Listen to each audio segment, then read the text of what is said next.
પ્રાર્થના કરતી વખતે માણસ સમજે છે કે ભગવાન મારી પ્રાર્થના સાંભળે છે, પણ જ્યારે નિંદા કરતી વખતે ભૂલી જાય છે ભગવાન સાંભળતા જશે ને તો મારી ઉપર કુરેજી નહીં થાય. દાન કરતી વખતે એવું સમજે છે કે ભગવાન બધામાં છે, પણ ચોરી કરતી વખતે ભૂલી જાય છે.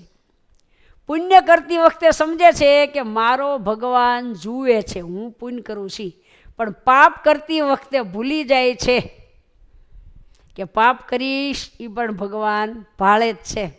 પ્રેમ કરે છે ને ત્યારે સમજે છે કે બધું જ ભગવાને બનાવ્યું છે, પણ નફરત આવે ત્યારે હાવ ભૂલી જાય છે. જ્યારે યાદ રાખવાનું છે ત્યારે બધું ભૂલી જાય છે. એ જ માણસની તો દુર્દશા છે ભાઈ.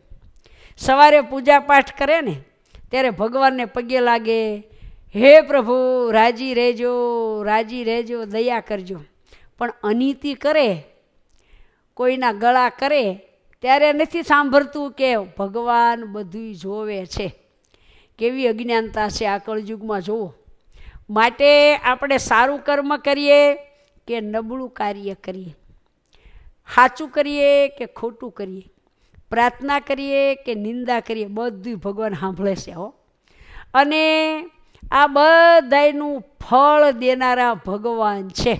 માટે ભગવાનને અંતર્યામી જાણવા. અંતર્યામી એટલે અંતરનું ભગવાન જાણે છે ને બહારનું ભગવાન જાણે છે. લ્યો, માટે એવું ન જાણવું કે સારું કર્મ કરી ભગવાન જોવે છે ને ખરાબ કર્મ કરી ભગવાન નથી જોતા. એવું નથી, ભગવાન બધું જાણે છે.